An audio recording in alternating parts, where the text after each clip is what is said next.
Hello সবাইকে, আমি সংযুক্তা চলে এসেছি আবার নতুন একটা রেসিপি ভিডিও নিয়ে। আশা করি আপনাদের খুব ভালো লাগবে। আজকে রেসিপির নাম হচ্ছে সুপি নুডলস আর সুপি ম্যাগি। তার জন্য কেটে নিয়েছি বিনস, গাজর, বাঁধাকপি, একটু মাশরুম, ক্যাপসিকাম, পেঁয়াজ, রসুন, একটু কর্ন ভিজিয়ে রেখেছি, বাটার, কাঁচা লঙ্কা, ম্যাগি তো লাগছেই। কড়াইতে অলরেডি আমি বাটার গরম করতে দিয়ে দিয়েছি। বাটারটা গরম হয়ে গেলে তার মধ্যে দেবো রসুন আর কাঁচা লঙ্কা দিয়ে একটু ফ্রাই করে নেব, কারণ না হলে ফ্রাই করলে স্মেলটা এর খুব সুন্দর আসে। তারপর সমস্ত যা যা কেটে রেখেছি সব সবজিগুলো দিয়ে ভালো করে এটাকে ভাজা হতে দেবো উইথ কর্ন। যেটা কর্নটা একটু আমি সেদ্ধ করে নিয়েছিলাম, আপনারা চাইলে করতে পারেন, নাও করতে পারেন। এটাকে ভালো করে ভাজবো। ভাজতে ভাজতে এটা যখন একটু কালার চেঞ্জ হবে তার মধ্যে দেবো নুন, আর সামান্য একটু আমি চিনি দিয়েছিলাম, আপনারা চাইলে স্কিপও করতে পারেন।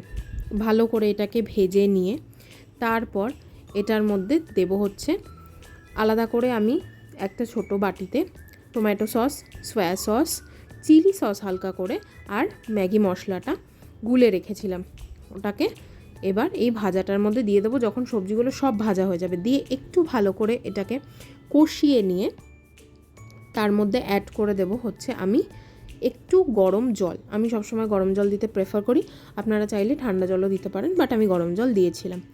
এবার গরম জল দিয়ে এটাকে ভালো করে ফুটতে দেবেন। আমি বেশিরভাগ রান্নাতেই গরম জল ইউজ করি, আমার ভালো লাগে এবং রান্নাটা আমার মনে হয় একটু বেশি টেস্টি হয় তার জন্য। এবার ভালো করে এটা ফুটে এলে যখন খুব সুন্দর একটা স্মেল বেরোবে তখন ম্যাগিটা দিয়ে দেবো। ম্যাগিটা আমি ভাঙিনি, কারণ ম্যাগিটা যদি গোটা দিই তাহলে একটা বেশ সুপি ব্যাপার থাকে আর বেশ স্রুত করে একবার টানা যায়, মানে এটা খুব ভালো লাগে যেটা ম্যাগিতে খেতে। ওই কারণে আমি ম্যাগিটা ভাঙিনি বা গুঁড়ো করিনি। ভালো করে এটাকে ম্যাগিটা যখন বোঝা যাবে যে হ্যাঁ ম্যাগিটা এবার সেদ্ধ হয়ে এসছে, ভালো করে ফুটবে, যেহেতু সুপি একটু স্যুপটা বেশি রাখতে হবে। নুন মিষ্টি চেখে দেখে নেবেন, যদি দরকার পড়ে দেবেন, না হলে দেবেন না। ব্যাস হয়ে গেল রেডি আমাদের সুপি নুডলস। এটার উপরে চাইলে আপনারা বাটার অ্যাড করতে পারেন, চাইলে নাও করতে পারেন। রান্নাটা ভীষণ তাড়াতাড়ি হয়ে যায়। ট্রাই করে আমাকে জানাবেন কেমন লাগলো। ভালো লাগলে চ্যানেলটি সাবস্ক্রাইব করে পাশে থাকবেন। Thank you.